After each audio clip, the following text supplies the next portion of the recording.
दोस्तों नमस्कार, आप सभी का स्वागत आपके अपनी YouTube channel RNS education news में। दोस्तों इस वीडियो में नर्सिंग पैरामेडिकल भर्ती 2023 तो सीफू और विभाग की पागलपंथी, बेलगाम अफसर बेहाल बेरोजगार, अब ये तरीका अपनाना होगा और इस वीडियो को बड़े ध्यान से सुनना है और बड़े गौर से सुनना है। जिस तरीके से चिकित्सा विभाग और सीफू बार बार अनुभव पुनर्सत्यापन के लिए चांस दे रहा है, अवसर दे रहा है, मौके दे रहा है, उतना ही बेरोजगार युवाओं के लिए नौकरी पाने का जो सपना है वो दूर होता जा रहा है।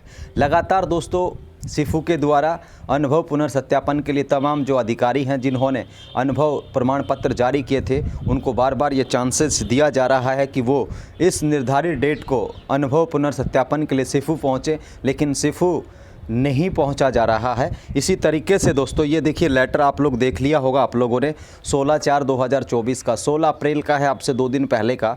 और इसमें दोस्तों इन्होंने लैब टेक्नीशियन के जो अनुभव पुनर्सत्यापन चल रहे हैं, अब आप लोग अंदाज़ा लगा लीजिए, आचार संहिता से पहले लैब टेक्नीशियन के अनुभव पुनर्सत्यापन का लेटर आ चुका था, लेकिन दोस्तों 1 महीना बीत चुका है, लेकिन अभी तक अनुभव सत्यापन जो है नहीं किए गए हैं लैब टेक्नीशियंस के।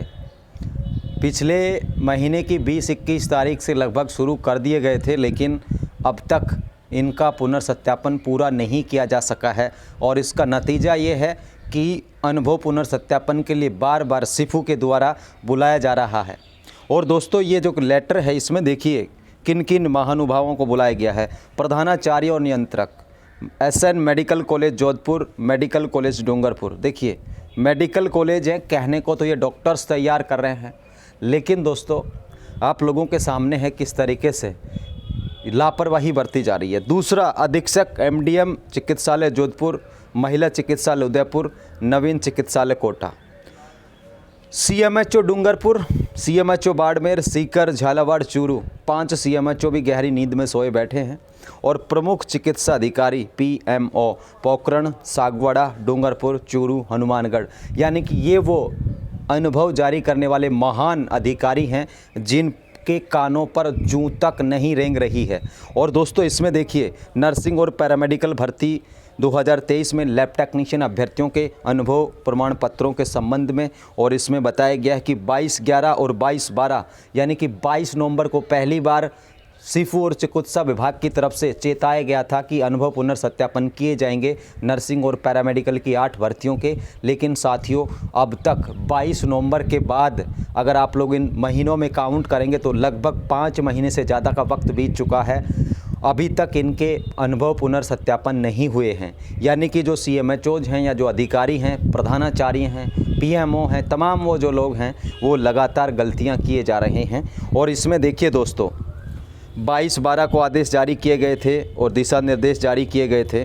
और लैब टेक्नीशियन देखिए अब ये कहा गया है कि आपको पुनः निर्देशित किया जाता है कि संलग्न प्रारूप में दिए गए दिशा निर्देश अनुसार लैब टेक्नीशियन पद हेतु जारी अनुभव प्रमाण पत्रों के पुनर्सत्यापन, अनुभव प्रमाण पत्र मय आवश्यक दस्तावेज यथा उपस्थिति, वेतन विवरण, अनुबंध, पद स्वीकृति और अन्य संबंधी दस्तावेजों के साथ दिनांक 23/4/2024 को स्वयं व्यक्तिगत अथवा उत्तरदायी अधिकारी द्वारा राज्य परिवार कल्याण संस्थान अर्थात सीफू में प्रातः 9 बजे उपस्थित होने का श्रम करावें। यानी कि साथियों इन सारे महानुभावों को फिर से बुलाया गया है और पिछले 1 महीने से बुलाया जा रहा है, लेकिन अब ये इंतहा हो गई इंतज़ार की। ठीक है, हालांकि ये गाना प्यार मोहब्बत में लागू होता है, लेकिन यहाँ पे इंतहा हो गई लापरवाही की और समझा नहीं जा रहा है। अब तरीका क्या है? तरीका अब यही बचता है साथियों कि अगर बार बार तारीखें देने के बाद भी अगर नहीं आ रहे हैं तो जिन लोगों के इन्होंने अब तक पुनर्सत्यापन नहीं किए हैं या तमाम ये जो अधिकारी जहां जिन ज़िलों से ये लोग नहीं आ रहे हैं तो इन लोगों को कम से कम अब होल्ड में डाला जाए। और जिसका भी जो इश्यूज है अगर वो सॉर्ट आउट नहीं हो रहा है तो उसको होल्ड में डाल करके